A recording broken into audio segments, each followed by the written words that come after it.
Hi, my name is Francisco Calderon. I'm the director of CBARC. My training is as a soil scientist, and me and my research team are gonna tell you a little bit about what research activities we're doing. Currently, it's a fairly new program. We started last year in 2021. Our general focus is on soil quality and how soil health relates to grain yields in our dryland grape production. We are mainly researching new ways about how to quantify soil carbon.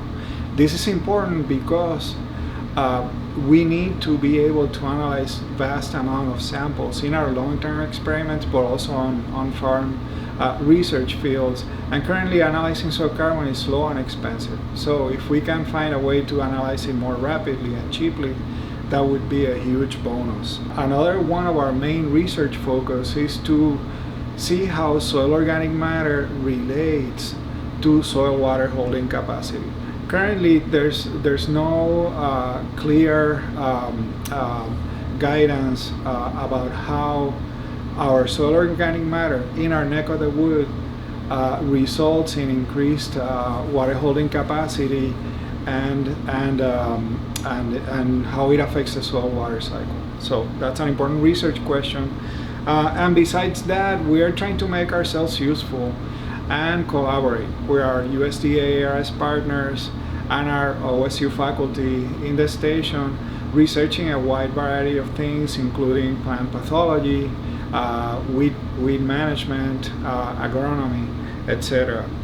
So as you will see, this research complements the great work that's being done by our federal partners and the OSU research.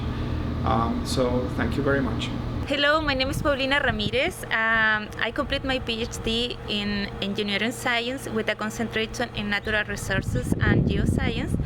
Currently, I'm doing my postdoctoral research here at CBARC.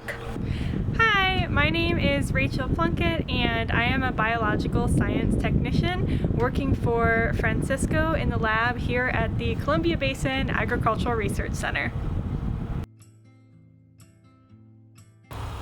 CBARC has several long-term experiments, some dating back to 1931. Long-term experiments can help drive future agricultural development by identifying the effects that treatments have on soil health properties. However, most of these interactions take time and occur slowly, and therefore time is required in order to better understand them. Our long-term experiments here at CBARC give us both the time and the resources to do just that. Currently, our lab is using soil samples from these long-term experiments, mainly the crop residue experiment behind me, to identify certain soil health properties. One thing we're doing with these soils is analyzing them on our near-infrared and mid-infrared spectrometers. An important advantage that we can expect from a spectroscopy is to obtain soil parameter information from the spectral reading of air dry and sieve soil samples. In recent years, infrared spectroscopy has become more important as a rapid, accurate, and cost-effective analytical tool used to determine soil physical, chemical, and biological properties, which is highly relevant for understanding soil health impact on crop yield at a fine spatial scale, something that has not been studied in depth. In addition, increasing soil organic matter is a key attribute for evaluating soil quality, keep the productivity, and climate change mitigation. Soil organic matter can be divided into different fractions, which have a specific effect on soil. Thus, for example, we are evaluating particulate organic matter and mineral-associated organic matter, since both are involved in important soil carbon protection and stabilization mechanisms. In addition, we are interested to understand soil, water, and plant interaction. We are studying infiltration as a soil quality indicator in order to determine how quickly water enters and moves through the soil. For example, a high infiltration rate may lead a loss of applied nutrients. In general, soil organic matter is a critical factor for soil water retention. However, this relationship is not always consistent for all types of soils. Therefore, understanding water responses to different soil properties may help farmers make the right decision in different locations. Another instrument we're currently using in our lab is the HYPROP, or Hydraulic Property Analyzer. Water potential is so important because it is the amount of water available for plants to take up. During analysis, the HYPROP produces a retention curve. This retention curve gives us insights into our soil's hydraulic properties.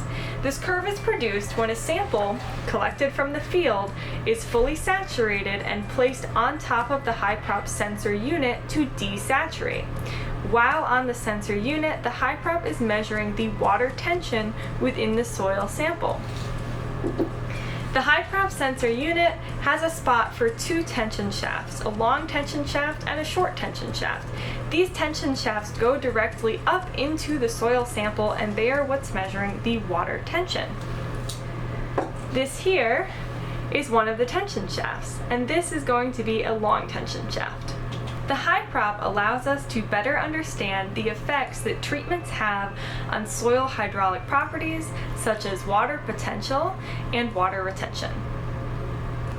And just because, here's an up-close look at a soil sample taken from our long-term crop residue experiment that is set to go on the HYPROP soon.